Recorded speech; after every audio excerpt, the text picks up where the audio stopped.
राम राम सभी दोस्तों को। मैं Purushottam Udgal GK with Purushottam Udgal YouTube channel पर आपका हार्दिक अभिनंदन और स्वागत करता हूं। जैसा कि आप पीछे देख रहे हो, अपने किस नदी पर चर्चा करने वाले हैं? माही नदी पर चर्चा करने वाले हैं, क्योंकि अपने माही तो पढ़ चुके हैं और अब माही की सहायक नदियों पर अपने को चर्चा करनी है।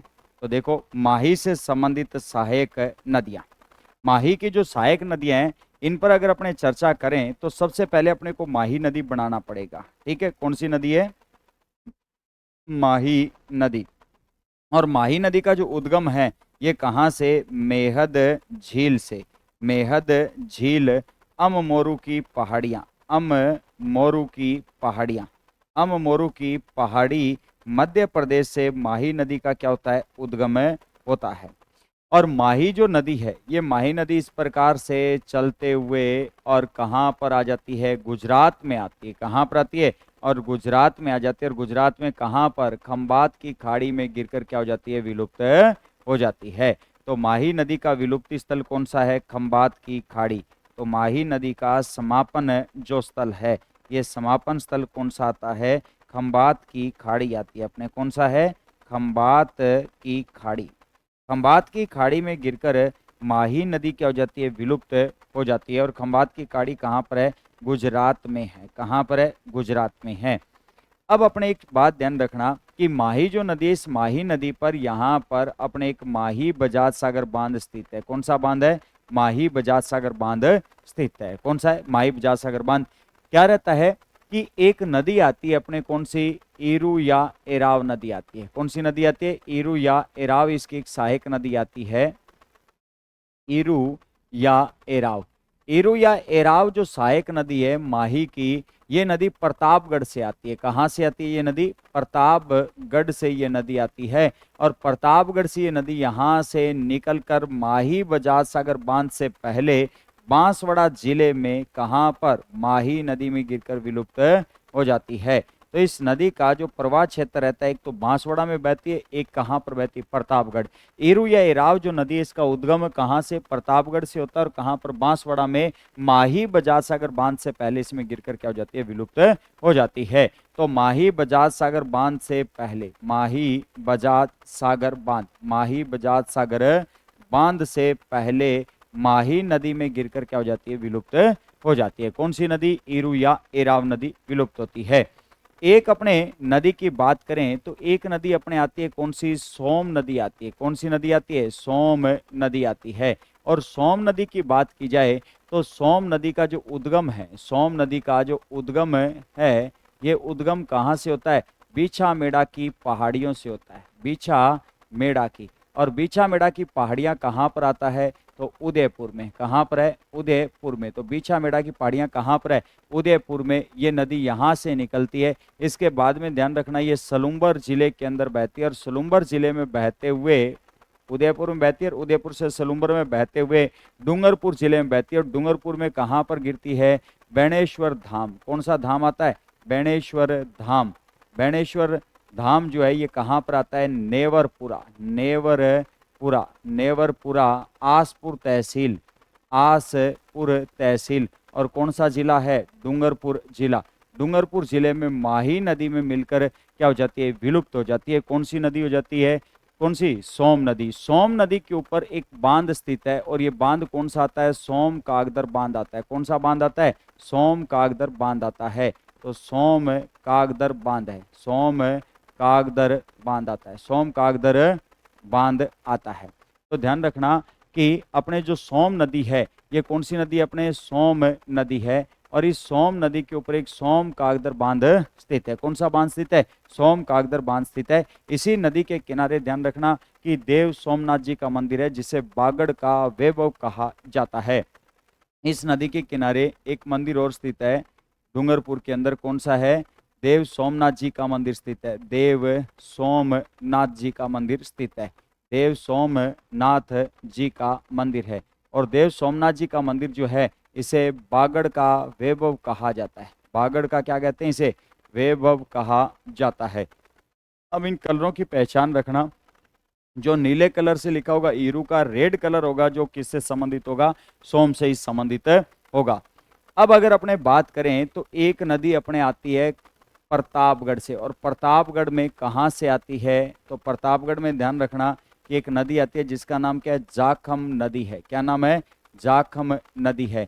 जाखम जो नदी है प्रतापगढ़ में कहाँ से आती है, भंवर माता की पहाड़ियों से। कहाँ से, भंवर माता की, भंवर माता की पहाड़ियों से, भंवर माता की पहाड़ियों से ये नदी निकलती है। और कहाँ से निकलती है, प्रतापगढ़ से ये नदी निकलती है।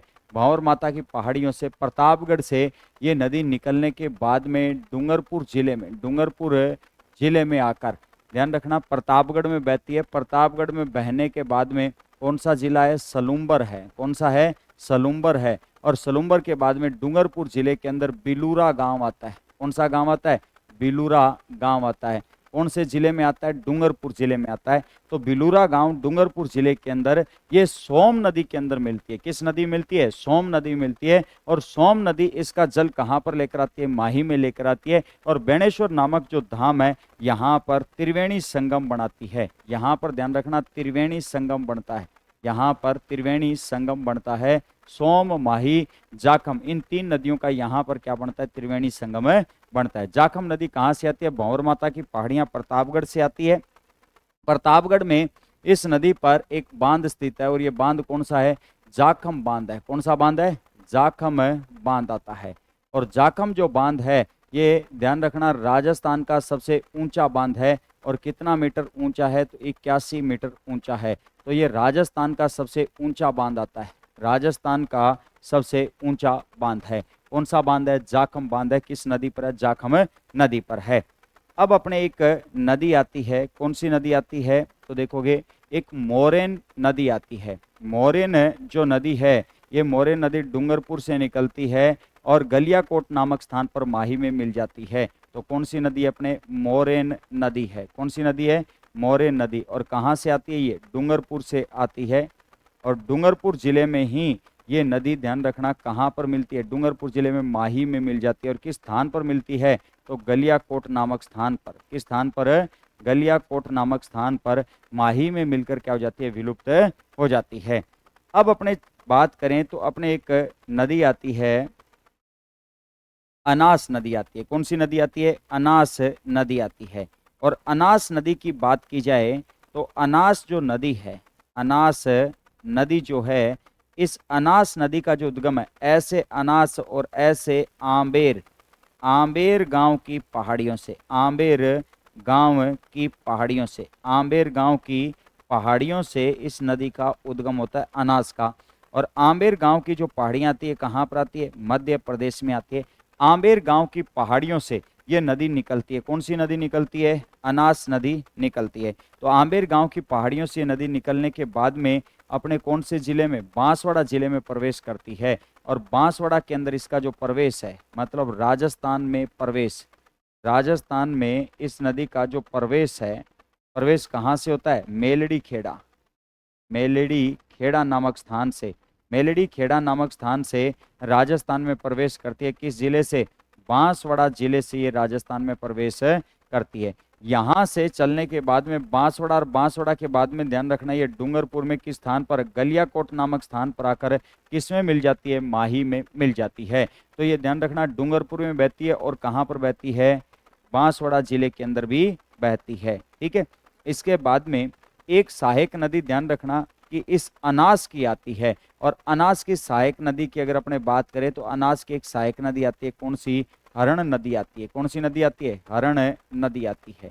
तो अनास की सहायक नदी कौन सी आती है, हरण नदी आती है।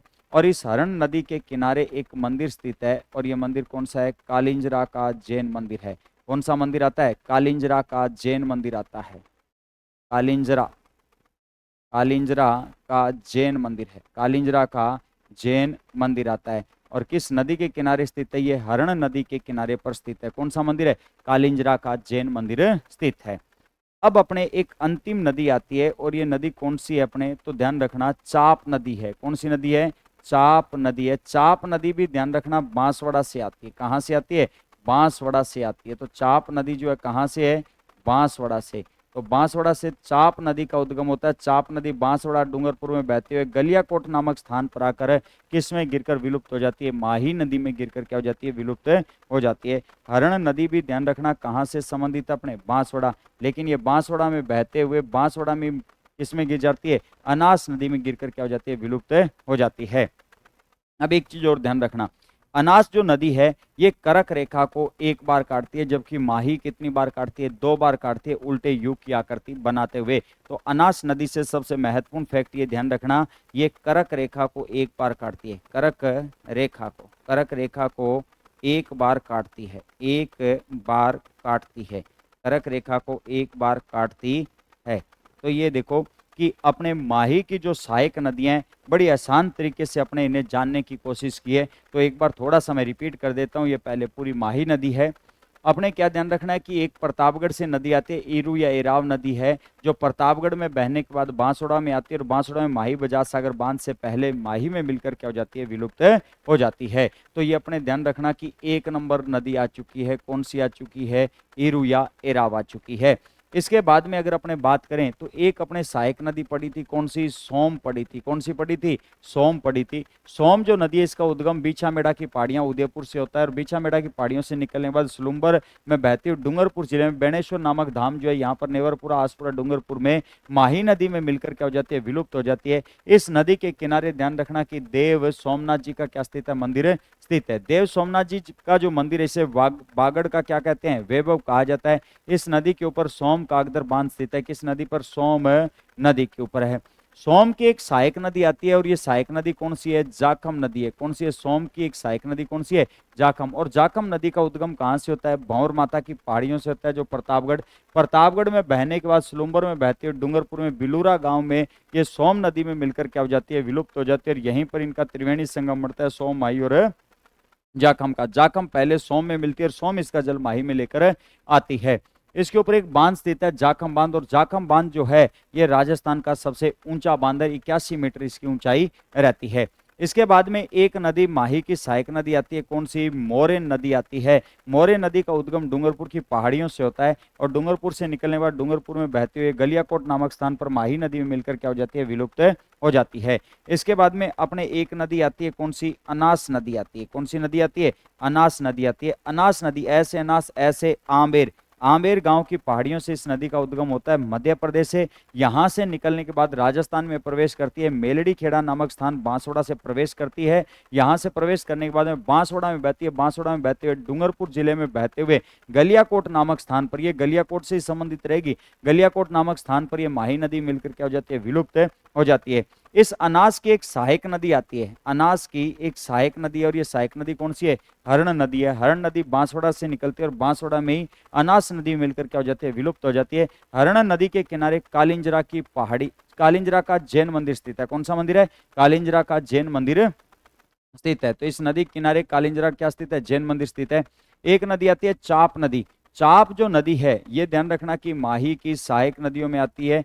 तो चाप नदी जो है ये बांसवाड़ा में कालिंजरा की पहाड़ियों से निकलती है। चाप नदी कहाँ से, कालिंजरा की पहाड़ियों से, बांसवाड़ा से निकलने के बाद में बांसवाड़ा में बहते डूंगरपुर जिले में गलियाकोट नामक स्थान पर माही नदी में मिलकर क्या हो जाती है, विलुप्त हो जाती है। तो ये माही की सहायक जो नदियां हैं उन्हें अपने बहुत बढ़िया तरीके से करने की कोशिश की है। आप मेन कमेंट बॉक्स के अंदर कमेंट करके जरूर बताएं आपको माही की सहायक नदियां कैसे लगी, समझ में आई कि नहीं आई, तो आप जरूर कमेंट कीजिएगा। मैं इससे बेहतर करने का प्रयास करूंगा, ठीक है।